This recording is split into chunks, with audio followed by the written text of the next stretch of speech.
जी hello दोस्तों, मैं हूं कमर चीमा। उम्मीद है आप लोग ठीक होंगे। दोस्तों, एक इम्पॉर्टेंट डेवलपमेंट आपको पता है कि हो चुकी है, और वो ये है कि जो कैनेडियन गवर्नमेंट है उसने प्राइम मिनिस्टर मोदी को इनवाइट किया है फॉर द G7 समिट। और ये एक इम्पॉर्टेंट डिसीजन है।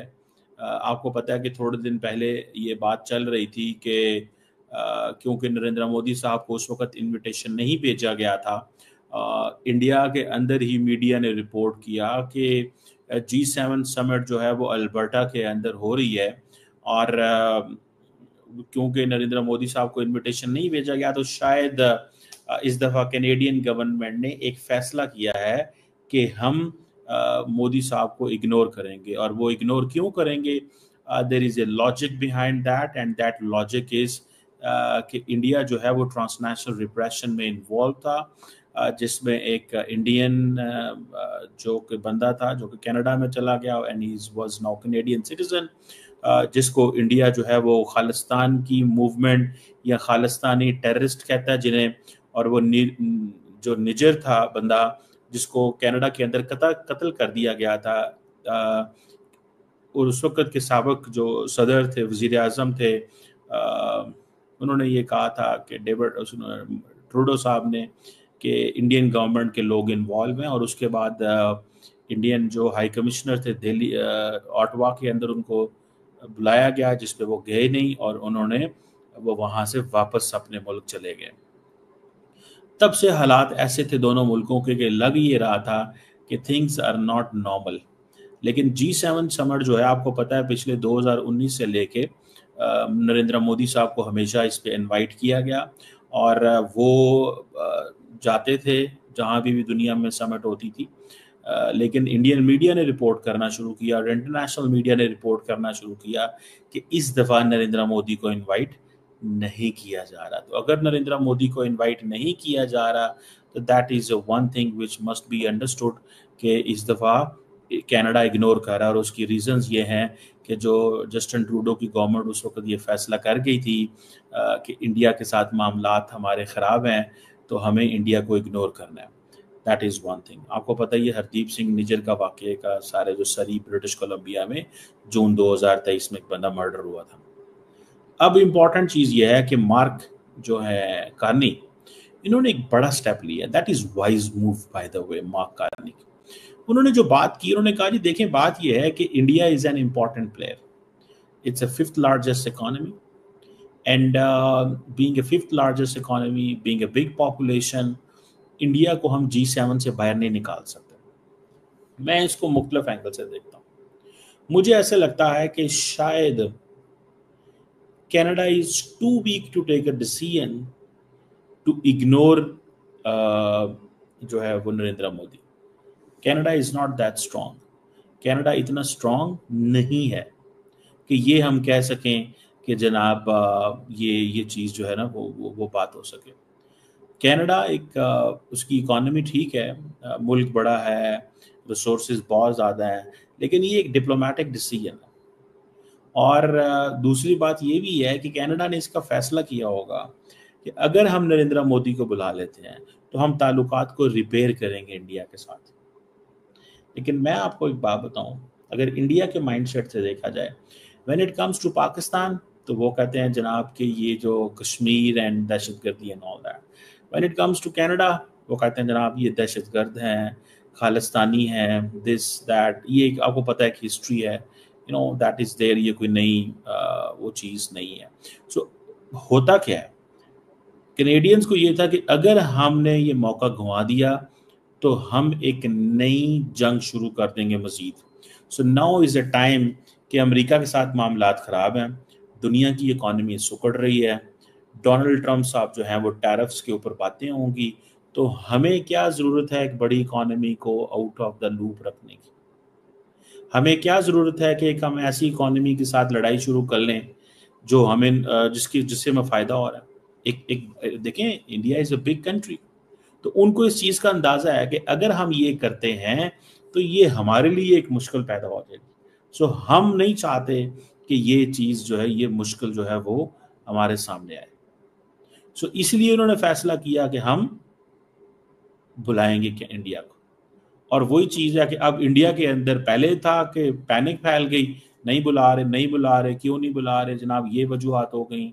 उधर से पहले ही वो पाकिस्तान के साथ मामला ख़राब थे, अमेरिकन साइलेंट हो गए, अमेरिका ने लिफ्ट ना कराई, डोनाल्ड ट्रंप पाकिस्तान की साइड लेने लग पड़े हैं, और ये है वो है, इस तरह की आपको पता है पूरी थी। अब कनाडा नहीं बुलाता तो इंडिया की डिप्लोमेसी को क्या हुआ?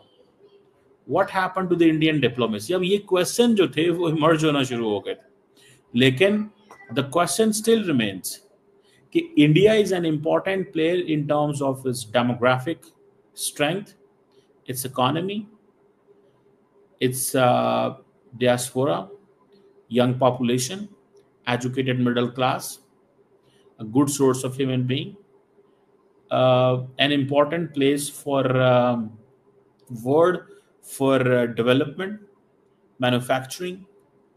आपको पता है फ्रेंड शोरिंग जैसी बातें जो हैं वो हुई। सो वो इसको समझते हैं कि हम बहुत पीछे रह जाएंगे, हम क्यों ये जंग लड़ना चाहते हैं।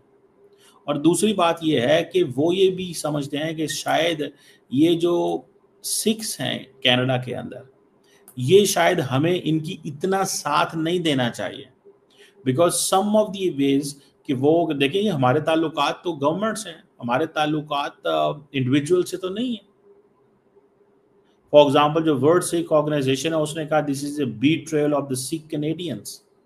अब क्वेश्चन ये है, मार्क कार्नी को परवाही क्यों नहीं है? वो कहता है यार अब इलेक्शन होंगे जब भी तो देखा जाएगा, अब तो जो होना था हो गया, और उसको मेजोरिटी भी मिल गई है, वोट तो उसे एंटी ट्रम्प वोट मिला है, तो वो तो वजीर आजम आ गया।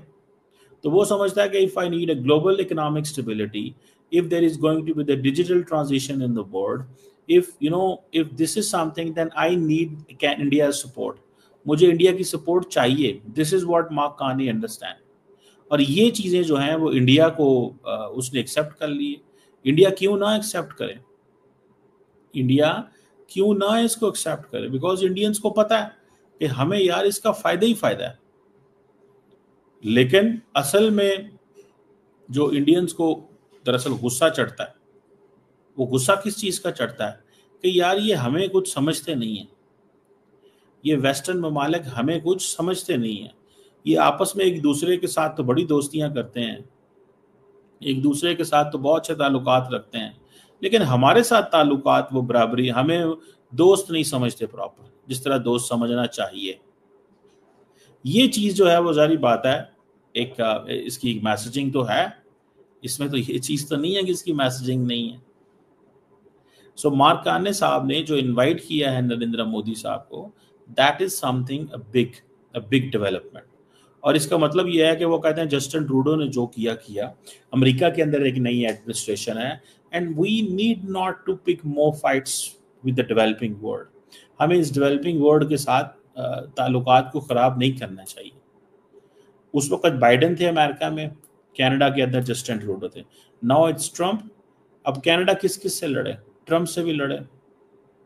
देखें, when Mark Carney became a caretaker prime minister, जब ये प्राइम मिनिस्टर बने इलेक्शन से पहले, तो आपको पता है कि नॉट केयरटेकर पर प्राइम मिनिस्टर बने, तो इन्होंने फिर इलेक्शंस कॉल किए, तो ये कहाँ गए? सबसे पहले फ्रांस गए, and I think Great Britain गए। तो he didn't go to North America, he didn't go to United States. उसकी वजह ये है कि चीज़ें चेंज हो गई हैं। सो वो समझते हैं कि मैं जो यूरोप में जाकर ताल्लुकात बना रहा हूँ, अमेरिका के साथ मेरे ताल्लुकात ख़राब है, सो व्हाई नॉट, मैं क्यों ना इंडिया के साथ ताल्लुकात को नॉर्मलाइज करूँ, और इंडिया के साथ ताल्लुकात बहुत ख़राब है। अब होगा क्या कि इंडिया की भी रेटरिक कम होगी ये खालिस्तानियों के ऊपर, India will not speak much. Similarly Canada भी थोड़ा एक इंच पीछे हटेगा in terms of few things. अब जैसे मार्क कार्नी से सवाल पूछे गए अभी रिसेंटली प्रेस ब्रीफिंग में कि कनाडा के अंदर तो उनके खिलाफ चल रही है, तो इन्वेस्टिगेशंस हो रही हैं, तो आपने कैसे उनको बुला लिया? तो मतलब वो कोई सेटिस्फैक्ट्री जवाब उस तरह नहीं दे सके थे, लेकिन फिर भी वो समझते हैं कि इंडिया एक इम्पॉर्टेंट प्लेयर है, हमें इंडिया के साथ काम करना है, हमें इंडिया के साथ काम करना है, एक इम्पॉर्टेंट प्लेयर है भैया, हम कैसे इसको इग्नोर कर सकते हैं? You are getting my point? So मुझे ऐसे लगता है कि that is something significant, that is something important. हमें इस चीज़ को देखना चाहिए कि ये कनाडा की जो मूव है ये एक इम्पॉर्टेंट डेवलपमेंट। ये इसको अगर आप देखें तो आपको लगेगा कि कनाडा ने एक बोल्ड डिसीजन लिया है, इम्पॉर्टेंट डिसीजन लिया है, और इस डिसीजन में उनको फ़ायदा ही फ़ायदा है।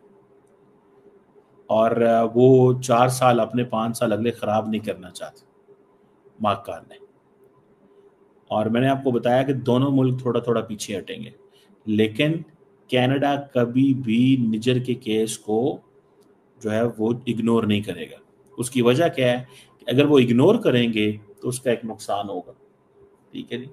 और वो नुकसान क्या होगा? वो नुकसान क्या होगा? वो नुकसान ये होगा कि अगर वो इग्नोर करेंगे तो then it is going to be problematic for the Canadians कि इंडिया की दोबारा ये हिम्मत पड़ सकती है कि वो वहाँ पर सिखों को हमला कर सकता है, कत्ल कर सकता है। सो वो अब इसमें नहीं पड़ेंगे कि इसको इग्नोर नहीं करेंगे। और इंडिया को समझ आ गई कि हमारा ये जो ट्रांसनेशनल रिप्रेशन वाला खाता था वो सारा खुल के दुनिया के सामने आ गया। अमेरिकियों को भी पता चल गया, कैनेडियंस को भी पता चल गया, फाइव आइज इंटेलिजेंस अलायंस को भी पता चल गया। चलो पाकिस्तान के साथ तो उनकी लड़ाई है, और पाकिस्तान की जो रियासत है वो बहुत सोच समझ के चीज़ों को चलती है। वो शायद समझती है कि हम इंडिया के साथ स्कोर सेटल करेंगे। मेरा ख्याल है कि जो इंडिया कर रहा है पाकिस्तान में शायद इसका स्कोर सेटल होगा। कैसे होगा, क्या तरीकाकार होगा? Obviously states have so many methods to do it. So I think prime minister Modi को बता दिया गया है पाकिस्तान की तरफ से कि what can we do, what we have plan to do. And India ने भी अपनी वो जो पोजीशन है दुनिया के सामने बड़ी क्लियर कट रखी है। तो इट्स समथिंग इम्पॉर्टेंट चीज़ें हैं जब पाकिस्तान और भारत की बात आती है। लेकिन इन रियलिटी अगर आप देखें तो मुझे ज़ाती तौर पे ये लगता है कि इंडिया ट्रांसनेशनल रिप्रेशन वाला खाता पाकिस्तान में जारी रखेगा, ये जेहन में रखें, लेकिन यूरोप और कनाडा और अमेरिका में बंद कर देगा। वहाँ पे इस प्रोजेक्ट को नहीं चलेगा। दे कांट वो सिखों को वो नहीं कर सकते, इसके लिए उनको बहुत नुकसान होगा। सो दिस इज, ये मुझे नज़र आता है, ये मुझे नज़र आता है क्योंकि अगर मार्क कार्ने ने एक कदम उठाया है, और दूसरा ये है कि इंडिया भी समझता है कि हमारे लोगों को भी कनाडा के अंदर थोड़ी स्पेस मिलेगी। गो के प्राइम मिनिस्टर मोदी की पॉलिसी ये है रिगार्डिंग कनाडा कि वो नहीं चाहते कि क्योंकि कनाडा के अंदर ज़्यादा सिख पॉपुलेशन की एक पेनिट्रेशन है, तो वो समझते हैं कि ये शायद Canada is biased towards six, ठीक है। और शायद कहीं पे कनाडा के अंदर ये समझा जाता हो that is a kind of a leverage we have over this big developing country, ठीक है। और इंडियन समझते हैं कि जो बंदा इंडिया में फ्रॉड करता है, जो बंदा इंडिया में क्राइम करता है, वो जाकर कनाडा चला जाता है। कैनेडियंस कहते हैं कि अगर आपके यहाँ उस बंदे ने क्राइम किया तो आपकी एजेंसियों से बाहर क्यों जाने देती हैं? वाई? आप उसे क्यों नहीं पकड़ सकते या क्यों नहीं रोक सकते? आपके बॉर्डर से निकलते हैं ना बाहर, तो how come they leave your country? बहरहाल ये एक अनएंडिंग किस्म की वॉर है। लेकिन Mark Carney has just seen India as an economic player, and he wants के एक इकोनॉमिक प्लेयर के तौर पे ही जो है वो इंडिया को देखा जाए, ना कि एक बड़ी इकोनॉमी के तौर पे देखा जाए, एक बड़े डेमोग्राफिक नंबर के तौर पे देखा जाए, ना कि मैं उसको बाइडेन ट्रूडो एरा की लड़ाई के एंगल से देखूं।